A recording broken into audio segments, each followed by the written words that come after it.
The following program is being brought to you on the Voice America Variety Channel. For more information about our network and to check our additional show hosts and topics of interest, please visit voiceamericavariety.com. The Voice America Talk Radio Network is the worldwide leader in live Internet talk radio. Visit voiceamerica.com. The views and ideas expressed on the following program are strictly those of the host or guests and do not necessarily reflect the views and ideas held by the Voice America Talk Radio Network, its staff, and management.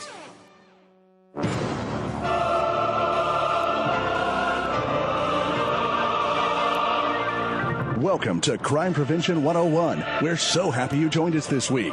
Over the next hour, you'll learn the tips, tricks, and vital information that will help you keep yourself confident and safe. Now, here's your host, Susan Bartelstone. Welcome to Crime Prevention 101. This is the personal safety radio show with an optimistic perspective on a sober subject. I'm your host, Susan Bartelstone. And I thank you so much for spending some time with me today. Please know it is my absolute great privilege and pleasure to spend time with you helping you keep yourself safe. My topic today is domestic violence. And it's a good bet that domestic violence will touch the life of every single American from every social class, race, and circumstance at some point in their lifetime. And this crime leaves a family devastated, leaves the children traumatized because they may witness the abuse, they may witness even the murder or an incarceration of a parent. It traumatizes the family, the relatives, the friends, the coworkers, even the clergy of the victims involved. And though men are victims too, and I want to emphatically acknowledge that, it is women who are the primary victims of domestic abuse. And it's been estimated that each year in the United States, as many as 4 million women will suffer abuse from their husbands, ex-husbands, boyfriends, intimate partners, same-sex partners, whatever. And it's not just happening in the U.S. Domestic violence has been called a worldwide social epidemic. Now, October is National Domestic Violence Awareness Month, a time to recommit to ending violence within our homes, our communities, and our country, and wherever in the world that we can reach out to. So on the show today, I decided to showcase two of the impressive local organizations that are based in New York City, where I live, the scene of the crime, as I like to call it, and two national groups that also operate here as well as nationally. And all these groups are making a real difference in the fight against these epidemics. I hope my guests today will inspire you and maybe suggest ways that you can get involved, not just in October, but all year round. And oh boy, do I have a full house of guests here in the virtual studio today. I'm just hoping that this comes off the way I envision it. First up, I'll be speaking with Karen Karpowich, president of the New York Women's Agenda, which is a coalition of over 100 diverse women's organizations that are working for women's empowerment. And one of the committees in NIWA, as we call it, is the Breaking the Silence to End Domestic Violence Committee, and I'm a member of that committee, and I want to send my thanks out to everyone on the committee because they were invaluable in suggesting the guests and helping me plan for the show today. And Karen will be talking about some of the activities that NIWA is planning during this month, and as well as what NIWA does. Next, I'll be talking with Sister Mary Nerney, and she represents a highly respected group in New York called Steps to End Violence, and she works with women who have been incarcerated for killing their abusive partners and also with their families. You'll be hearing from Maureen Pinchock from the Empire Education Group, which is a chain of 87 cosmetology schools, and I've had Maureen on the show before. They support an organization called Cut It Out, and through the Cut It Out curriculum, they teach hair salon professionals to recognize signs of domestic abuse in their clients and refer them to community resources. It's an amazing group. And along with her, one of her director from the school in Minneapolis, Kyla Eisthorpe, Ice Trop, I think is what it is. She'll correct me. And you won't believe how they have been working with their local shelters there in Minneapolis, and we have a great one in New York as well. And rounding out the show today, I'm going to introduce you to Wanda Lucibello, who is chief of the Special Victims Unit of the Brooklyn District Attorney's Office. And that, in Brooklyn, it started the first Family Justice Center in New York City. And if you're not familiar with the Family Justice System, Family Justice Center, it is perhaps the most important development in the way domestic violence cases are handled that has come down the pike in the last century. So this is going to be a very informative, very full, and hopefully very inspiring show. So if you are someone who, if you know someone who should be listening who might not be, please send out a text message about us, send out an IM, give out a tweet if you're on Twitter, anything, so that they can join us too. All right, I'm going to introduce my first guest, Karen Karpowich,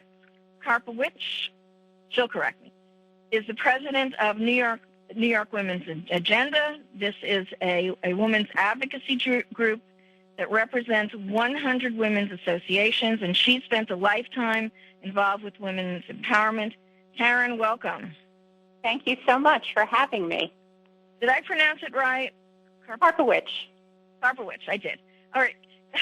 Great. Karen, talk a little bit about NIWA and how NIWA is going to be commemorating Domestic Violence Awareness Month. Well, I think the thing to remember about NIWA is that we are a coalition of women's groups, and we don't particularly run programs. When we were founded in 1992 by an activist, one of New York City's first women activists, a woman named Eleanor Guggenheimer, her mission with creating NIWA was to create a voice, because her feeling was that there were issues that spreaded all women's organizations, that issues that affected all women's organizations, that you could create a thread between all women's organizations in New York City.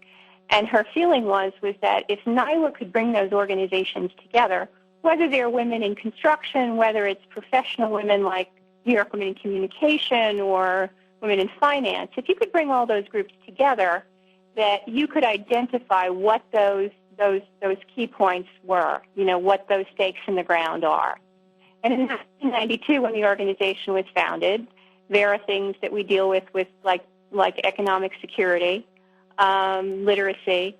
But since the beginning, the issue of domestic violence has been around since day one, and it's always been part of our mission. And what NIWA does is it shines light on what those issues are for women at this particular point. And through the years, NIWA has always had a domestic violence agenda. Early on, we were involved with Liz Claiborne and the early days of the exploration of violence in the workplace, of identifying violence in the workplace, protecting women. Some of the other issues we worked on was laws that helped women who were victims of domestic violence not get evicted from their homes. So shining a light on things that would empower women to, if they were in a violent relationship, to get out. And the new committee, when this is a fairly new committee, we've kind of reinvented ourselves after the economic downturn in the city, is really trying to figure out what are the issues now. And it's interesting that, the more things change, the more they stay the same. And when we talk to our members or we engage with the committee, it's women are more aggressive, women are more aware, but the issues are still the same. And a number of my guests, Sister Mary Nerney works with an organization called Connect, which is one of the groups through NIWA, and Wanda Lucibello from the Brooklyn DA's office and the Family Justice Center also. Right. Is so it is a very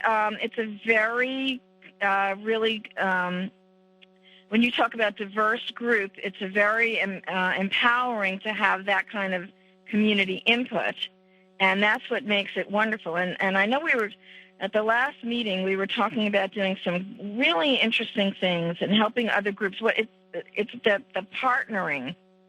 Yes, the partnering. It's the at the heart of NIWA is that collective voice or that collective sensibility, and the reality is that all of us are affected by it, as you said early on in this. Whether or not, if we don't experience it, we know someone who did, we might have come from a family that did, or we might work with somebody. There might be somebody sitting in the next office from us.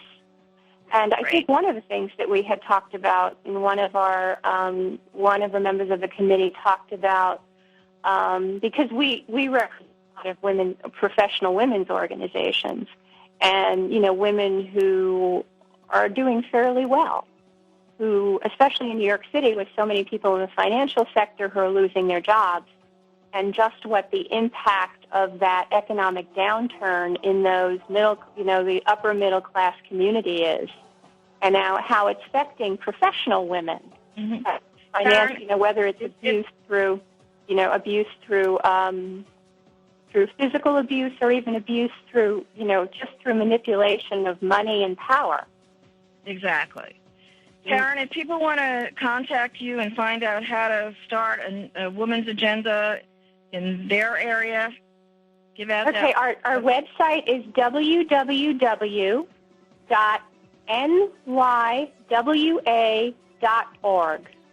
www.nywa.org is our website, and you'll get as much information on there as you can.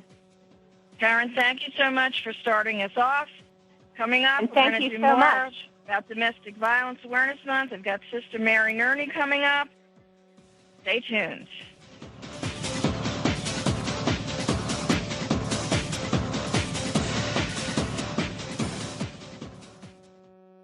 News, opinion, your voice counts. Call toll-free 1-866-472-5787. 1-866-472-5787. VoiceAmerica.com. After more than 17 years' experience teaching safety skills to thousands of women and men, crime prevention and personal safety expert Susan Bartelstone concluded that by thinking and responding quickly, ideally within 20 seconds, potentially violent criminal encounters can be prevented. Using techniques from many different disciplines and illustrated by 60 real-life examples and success stories, Susan shows how it's done in her new book, Think Fast and Prevent a Violent Crime: How to Respond to Danger in 20 Seconds or Less. Check out www.crimeprevention101.com for more information. The violent crime rate has begun to rise again. So what's more important than feeling at ease and secure in your daily life? With an optimistic perspective on a sober subject, crime prevention and personal safety expert Susan Bartelstone brings you the information, tips, resources, and inspiring success stories that'll reduce your fear and restore your confidence. So stay tuned and stay safe with Crime Prevention 101 and Susan Bartelstone every Thursday at 8 p.m. Eastern Time, 5 p.m. Pacific, here on Voice America. It'd be a crime not to listen. Hawaii is viewed by many as one of the most beautiful places in the world to visit. The island paradise ranks second in a recent Best Places to Live poll. 7 million annual visitors can't be wrong.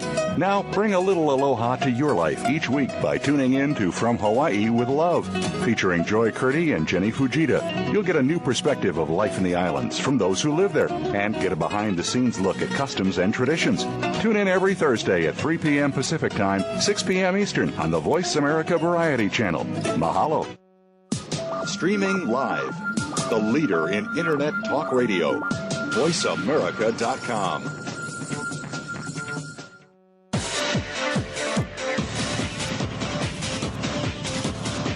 You're listening to Crime Prevention 101 with Susan Bartelstone. Susan would like to remind you that no absolutes exist in a crime scenario, and no advice can possibly address every variable. Each situation should be evaluated individually and responded to in a way you instinctively judge best. It's Susan's aim on this show to provide you with the information and options that will help you make that instinctive assessment quickly and safely. And if you're already a survivor of the kind of crime we're talking about on the show today, or any other crime for that matter, Please remember that there are no right or wrong responses in a criminal encounter, and nothing that happened to you was your fault. Even if you think you used bad judgment in a situation and left yourself vulnerable, that's never an excuse for a crime or for violence. So please, call yourself a survivor, not a victim, and understand that with time, distance, and the proper professional help, you can put what happened into perspective and get on with your life. If you'd like to share your stories, tips, or suggestions for topics you'd like us to cover, send your comments to solutions@fightsafe.com, and Susan may address some of them on future shows. That email address again, solutions@fightsafe.com. Now, back to Crime Prevention 101. Hi, Susan Bartelstone here. Just a quick reminder, my show blog site is crimeprevention101.com, and I post each show there along with show notes and information about the show topic that I couldn't cover on the show perhaps. And I also link to my wonderful guests, so make sure to take a look at that. Also, there's plenty of show left to tune in for, so please send out a tweet about us. All right, next up, I'm going to be speaking to Sister Mary Nerney, who for the past 23 years, this former educator, psychologist, and nun has worked with children and families, pioneering domestic violence and criminal justice services for battered women defendants in the courts and in the prison system, and after as well their transition after release. She retired from the Edwin Gould Services for Children and Families in 2007 and founded the Steps to End Violence program. Hi, Sister Mary. Hello there. Sister, tell us, how did you get involved with incarcerated women and children? And this must have been an amazing story. Well, I think that's a long story. So the very short version of it is that back in 1975, when domestic violence was first being recognized in New York City, I was working with a number of women who were starting to do that work. I had started a halfway house at that point for women released from prison. Several women that came there were women who had a significant history of abuse. And it was from there then that in 1986 I started Steps to End Family Violence. We started first as a program to look at alternatives to incarceration for abused women. These are women who have a history of abuse, who are then arrested for trying to defend themselves, defend their children, or other crimes that the abuser forced them into doing. And we try to get that victimization considered in the courts. And so we've been working on that now for the past 23, 24 years, and also expanding Steps to End Family Violence so that now we also have a children's therapy program for children who have witnessed abuse. We that's so have important. 18 programs, and also non-residential domestic violence services for women, and also legal services. Sister Mary, am I correct? I seem to remember somewhere reading that a huge percentage of incarcerated women are there because of domestic violence-related crimes, or that are considered crimes. So a huge number of women, over 90% of the women in prison have a history of abuse. Not all of them are there because of domestic violence crimes. So that's a number that we really don't know totally, because that's not a statistic that is kept by anyone. The New York State Department of Correctional Services, nor any other entity really keeps that particular statistic. But we do know that women in prison are very, very high percentage. Over 90% have a history of abuse. That's incredible. How many women and children have you worked with through the program in the past year or so? In the past year, I was going to say, there's no way I could say it for 23 years, it's several thousand. I'm sure. But in the past year, probably in our Alternatives to Incarceration program, there might be close to 100 people. Interesting. And what's involved in that program? What kind of services do you provide for them? Well, we'll work with the lawyer, first of all, and try to help the lawyer to know and understand what the history of the abuse is. So we'll do an extensive assessment of that abuse and what happened and who else can verify that abuse. And then we'll also work with that woman so that she will have counseling, she'll have education about intimate partner violence, and she also will be able to participate in support groups. So while she's going through the court process, we work on both sides, one on the legal side with the lawyers and on the counseling side with the individual woman.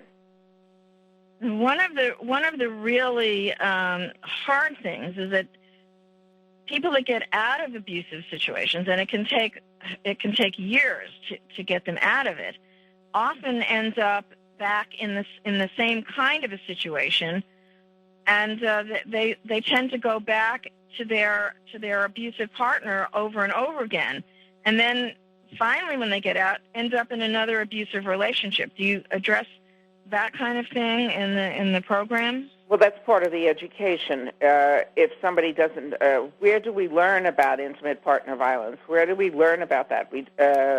It's starting to come into the schools, but so that you can learn about healthy relationships, but we really haven't learned about that. And so that's why we keep making the mistakes, especially if somebody has witnessed it in their homes, that they've like the kids, their mother, their father, or stepfather, or someone being abused and being abusive, then that's the learning that they're getting instead of learning how to have a healthy relationship. So that's the particular difficulty. So we work on that. And also, many times women will go back because financially and economically it's impossible, especially here in New York City. Mm-hmm. How difficult is it to break the pattern for the children? I think that must be so immensely frustrating because we hear it so often. Kids that grow up, especially boys that grow up watching their father abuse their mother or the male abuse their mother, and they end up doing it too. Can we break that pattern? I mean, can we really do it? Yes, and of course some boys do not do that. That's not everyone, but yes, that is one of the things that our children's therapy program does, so that we'll address the abuse that they've witnessed and also be able to heal from that abuse and learn other options and other ways, whether it is the bully in the schoolyard or whether it is eventually a relationship, a dating relationship, and then an intimate partner relationship. And have you been able to track any, do you have any kind of statistics about it, or is it it isn't designed for that? I mean, I'd love to know how. I'm sure it's been successful, but it would be great if we had some idea. Oh, I have wished for funding for a long time to be able to really do a comprehensive assessment. Yes, we know anecdotally that it has been very helpful, and we've had children come back as teenagers and as adults and say how helpful the program has been, but I don't have any concrete statistics on that. That would be wonderful to have. Oh, maybe we can get you some. Let's put our thinking caps on with that one.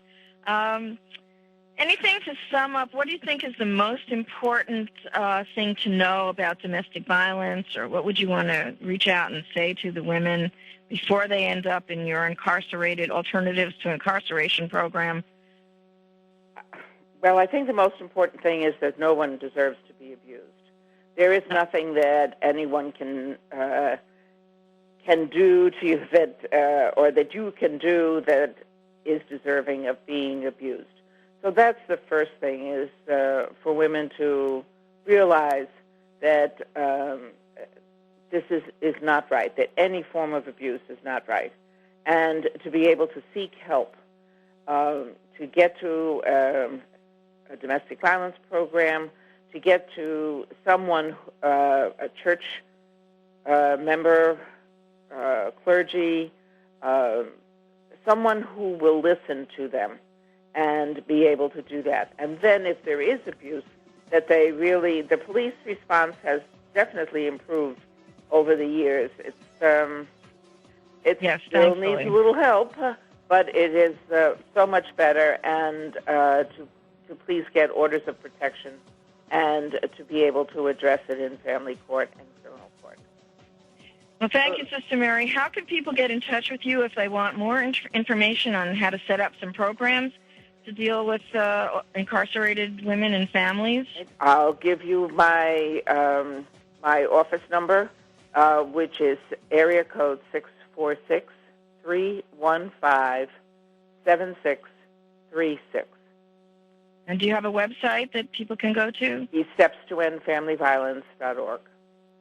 That's great. Sister Mary, thank you so much. I will be looking forward to meeting you in person one of these days. Thank you for being on Crime Prevention 101. Thank you. Great. Bye now.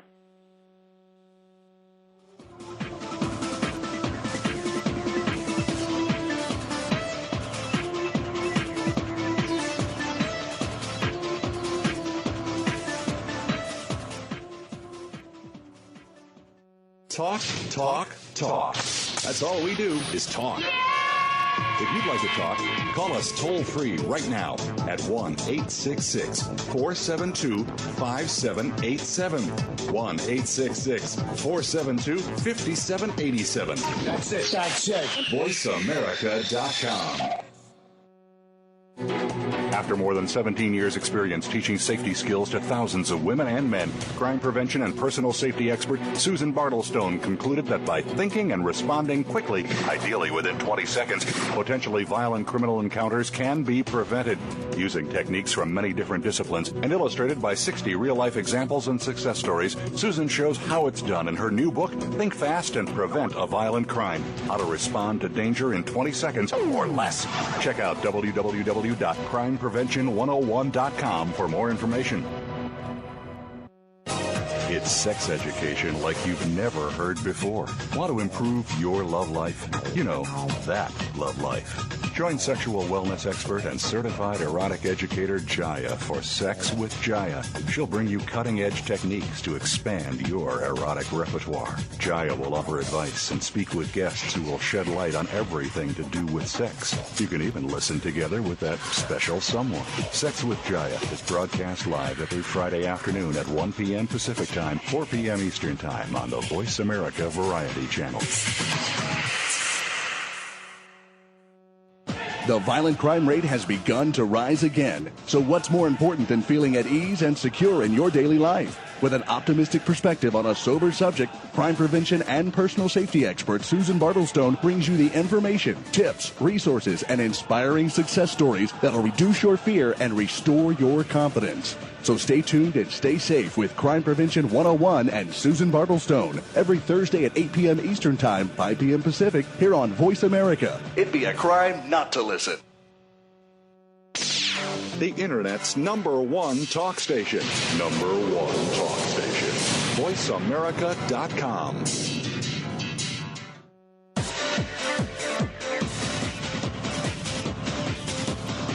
You're listening to Crime Prevention 101 with Susan Bartelstone. Susan would like to remind you that no absolutes exist in a crime scenario, and no advice can possibly address every variable. Each situation should be evaluated individually and responded to in a way you instinctively judge best. It's Susan's aim on this show to provide you with the information and options that will help you make that instinctive assessment quickly and safely. And if you're already a survivor of the kind of crime we're talking about on the show today, or any other crime for that matter. Please remember that there are no right or wrong responses in a criminal encounter, and nothing that happened to you was your fault. Even if you think you used bad judgment in a situation and left yourself vulnerable, that's never an excuse for a crime or for violence. So please, call yourself a survivor, not a victim, and understand that with time, distance, and the proper professional help, you can put what happened into perspective and get on with your life. If you'd like to share your stories, tips, or suggestions for topics you'd like us to cover, send your comments to solutions@fightsafe.com, and Susan may address some of them on future shows. That email address again, solutions@fightsafe.com. Now, back to Crime Prevention 101. Welcome back. If you're just tuning in, this is Crime Prevention 101, and we're talking about groups that are addressing domestic violence, both locally here in New York City and nationally. Just a quick reminder, I'm going to post links and contact information for all my guests on my blog site, crimeprevention101.com, and you can also listen to the show there, get on my mailing list, sign up to receive the show as a podcast, and by the way, you can also follow me on Facebook and Twitter, so look for me there. My next, I have two guests coming up. I've got Maureen Pinchock, who is an educator from the Lancaster, PA Empire Beauty School, part of the Empire Education Group, and this is the nation's largest system of cosmetology schools. There are 87 of them, maybe even more now. And about 2 years ago, they became involved with a curriculum called Cut It Out, which teaches hair salon professionals how to recognize the signs of domestic abuse and safely refer clients to resources in the community. And their eventual aim, they told me, was to teach more than 11,000 students about this curriculum. And then about 2 years ago, they launched Empire Gives Back, which is a sort of a building upon Cut It Out. Maureen, welcome. Well, thank you very much. It's good to speak with you again, Susan. Yes, it's a pleasure. And also with Maureen, we have Kyla Eistrop, who is a director at the Minneapolis School, and she's going to tell us a little bit about what their school is doing. First of all, talk a little bit about how Empire Cosmetology got involved with Cut It Out and where you've taken it from there, because I know you've built upon it. Okay, great. Sure. We actually were approached by several members of the U.S. Department of Justice and the U.S. Attorney's Office a few years ago to connect with their Weed and Seed program, which is basically taking community resources and building upon them to form programs and initiatives to improve the community. And through the National Cosmetology Association, we learned about the Cut It Out program. And as you said, it teaches stylists to recognize the signs of domestic violence and refer people to resources that can help them. So we actually took the initiative and we launched that training in just one of our schools in Lancaster, Pennsylvania, and it's set on fire. The students were so responsive to it. It just clicked with them. We did a little bit of research and we learned that a beauty salon is seen as one of the top 10 safe havens for females in the U.S. And domestic violence victims are typically females, some males, but one out of every 3 women in the U.S. statistically will experience domestic violence directly at some point in their lifetime. I believe that's from the U.S. Department of Labor.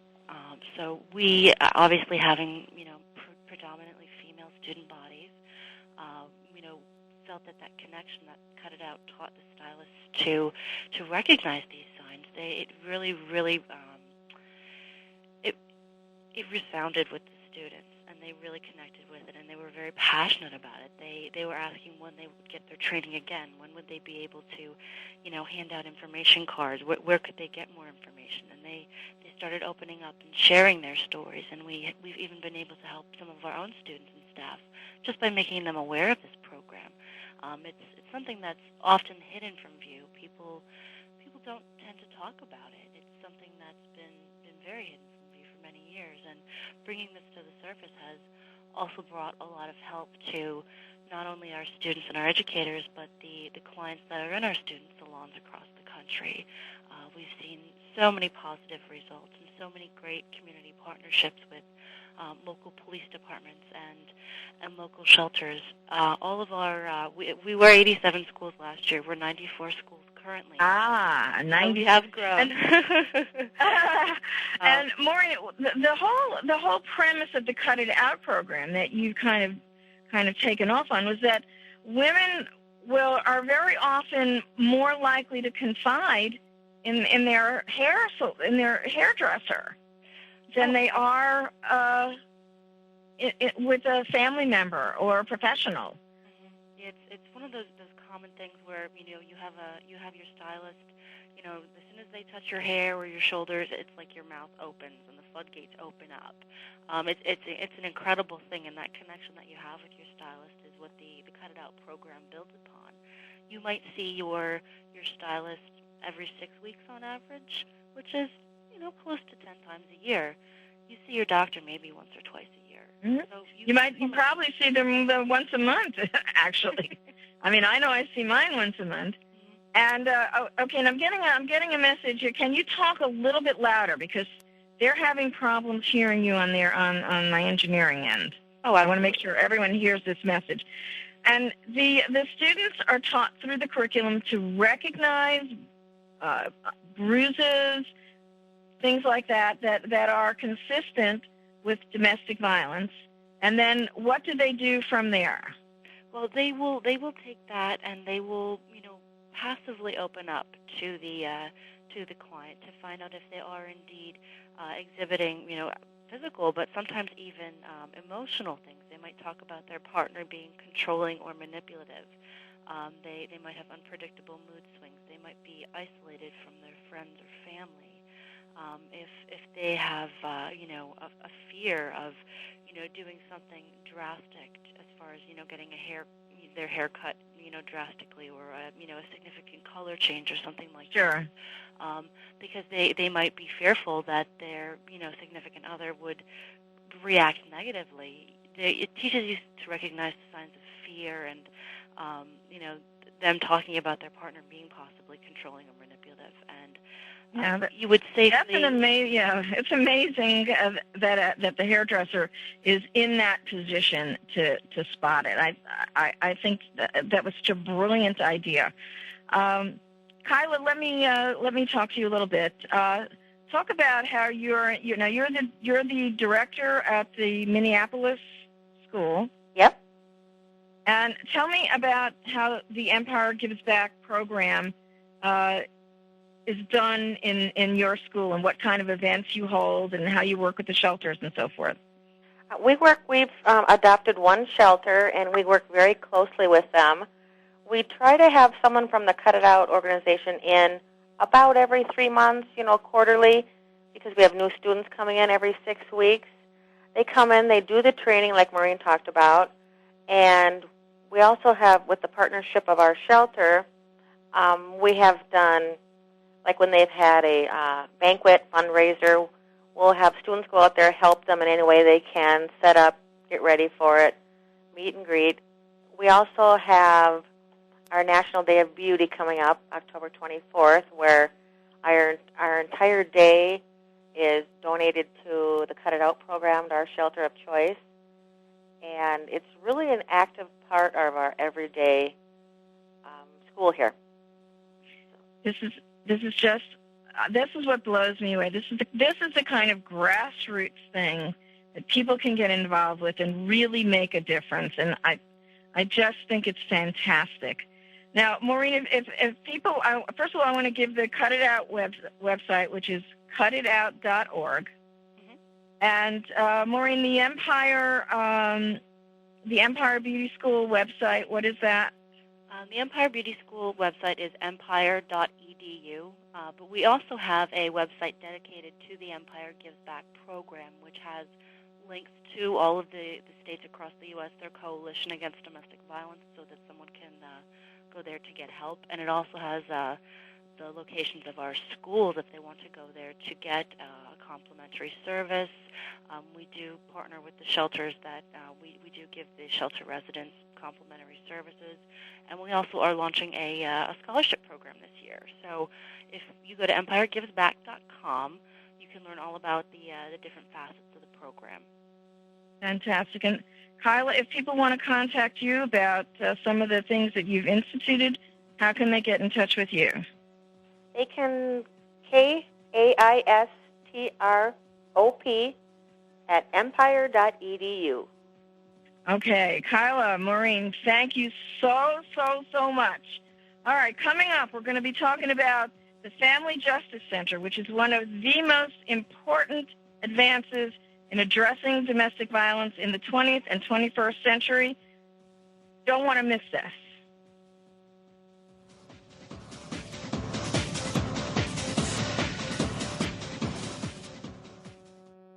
Talk, talk, talk. That's all we do is talk. If you'd like to talk, call us toll-free right now at 1-866-472-5787.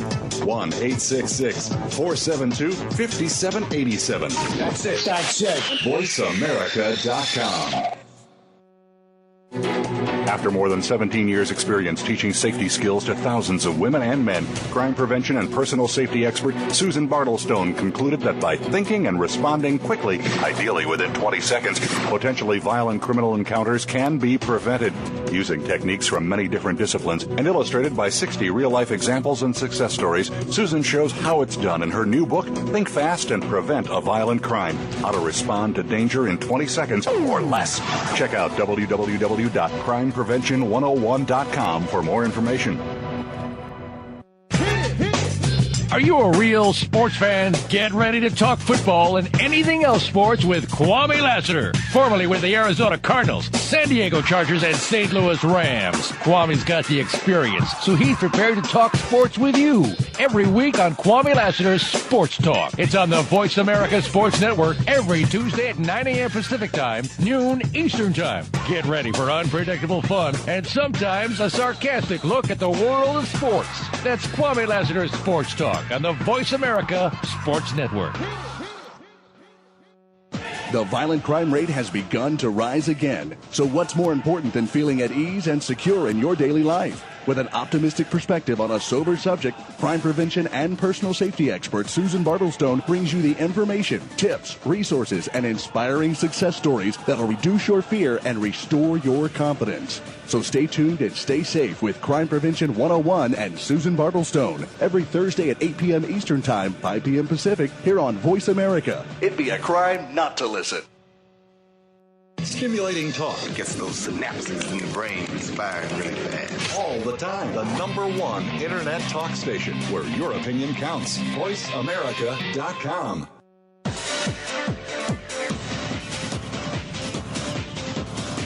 You're listening to Crime Prevention 101 with Susan Bartelstone. Susan would like to remind you that no absolutes exist in a crime scenario, and no advice can possibly address every variable. Each situation should be evaluated individually and responded to in a way you instinctively judge best. It's Susan's aim on this show to provide you with the information and options that will help you make that instinctive assessment quickly and safely.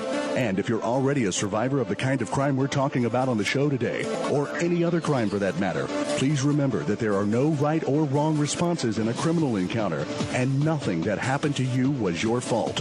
Even if you think you used bad judgment in a situation and left yourself vulnerable, that's never an excuse for a crime or for violence.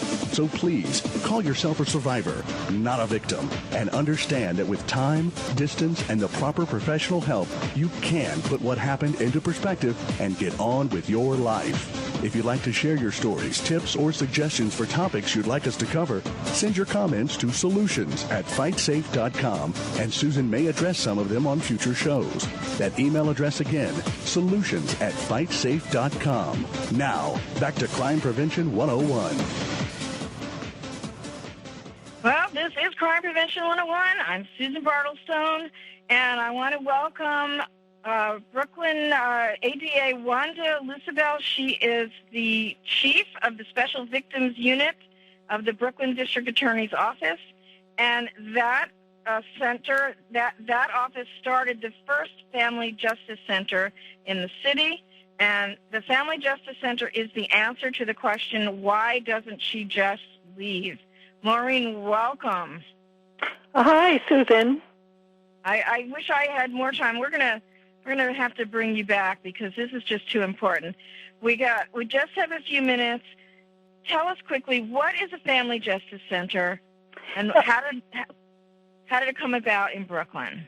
Well, a Family Justice Center is multidisciplinary, co-located services for battered women and for battered individuals. What that means essentially is that it's a partnership between community organizations, not-for-profits, who serve battered victims of intimate partner abuse, and government, meaning prosecutors, police, probation authorities. Everyone essentially moves in together, and the center is used by individuals who either are in the midst of prosecuting a crime, or they can walk into the center and get any number of services that they need. Essentially, it answers the problem of sending and referring victims who need housing, financial assistance, immigration attorneys, custody, child support, visitation lawyers. It answers the question of having to send them scurrying across the city to get this kind of help. It's now in one place. And that is huge. That was one of the most daunting things that kept women in these situations, because you just can't imagine talking to different people, going all over the place, carrying records. It was a huge thing, and now it's all in one place, one-stop shop. And there's a particularly interesting story about how the Brooklyn Family Justice Center came about.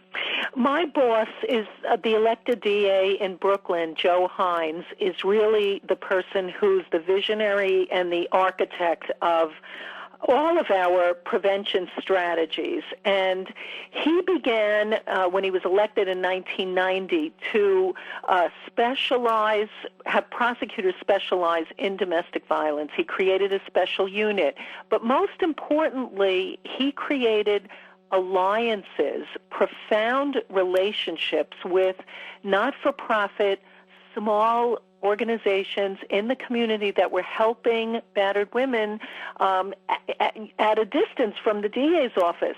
So he decided that if we forge these alliances, then we can better serve victims as they come in to prosecute cases. Because as you can imagine, these are some of the hardest crimes for victims to be ready to participate in the prosecution after an arrest.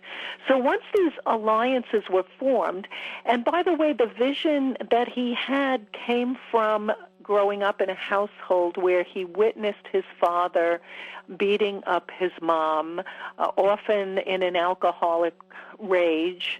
So yes, his well-known story, yes. So that sort of shaped this vision of having many community supportive services at the ready when victims had someone arrested. Although the center, operates as a walk-in center as well. So people do not need to have a criminal case pending, but they do have to have that Brooklyn nexus. Mm-hmm, mm-hmm. And now this is a national program. In fact, it's an international program. That's right. It was started in San Diego by Casey Gwynn and Gail Strack. And once the success of the San Diego Center was noticed, the federal government, the Department of Justice Office on Violence Against Women, launched a grant program in 2004, and we were, out of 150 applications, we were one of 15 sites granted, and we opened our doors in 2005. And since that time, we've served over 26,000 new clients seeking services. Over 5,000 children came to the Children's Room, which is named after Joe Torre's mother, Margaret's Place, it's called. And an average of about 1,600 clients' visits are recorded each month. So That's incredible, that figure. Yeah, it's been incredible. That really, I mean, the scope of that is just boggles the mind. And the last year now, I actually interviewed Casey Gwynn, and he told me there were 30 centers in the United States last year. That's probably more now. They had 3 international centers, and 10 were pending. So this is something that can be brought into your community, and it's not impossible to get this done. Now, I know that the website for the national organization is SJC or FamilyJusticeCenter.org. If people want to get a hold of you in Brooklyn, how can they do that to find out some of the ins and outs about it? Well, in a couple of ways. Mayor Bloomberg opened last year a similar center in Queens, and there's another expected opening soon in the Bronx. So you can go to the city website, which is www.nyc.gov, and then go to domestic violence once you get there. Or you can email me directly at Lucibell, Lucibell, at okay, Brooklyn. I pronounced it wrong. Okay. At brooklynda.org, Lucibell at brooklynda.org, or you can go to our website as well, www.brooklynda.org. Wanda, thank you so very much for joining me on Crime Prevention 101 today. I appreciate it so much. You're welcome. And I'm going to be posting links to all of my guests on the blog site, crimeprevention101.com, so you're going to be able to find it easily. If there's any group or organization you want to talk to out there, I'm going to give you the way to do it. Also, you can hear the show again. It's going to be posted on my blog site as well. I want to also say please continue to send me your comments or questions about the show or suggest topics. My email is solutions@fightsafe.com. I always get a lot of comments on shows like this. So we're going to wrap it up for this week. Next week, I'm going to be talking about an alternative healing technique called EFT or tapping that has been used with domestic violence survivors. And I've also got an anti-rape activist and commentator, Jacqueline Friedman, coming on. And I've got a Lorena Bobbitt interview coming up at the end of the month, and you don't want to miss that show. You know what? It'd be a crime not to listen, so stay tuned and stay safe.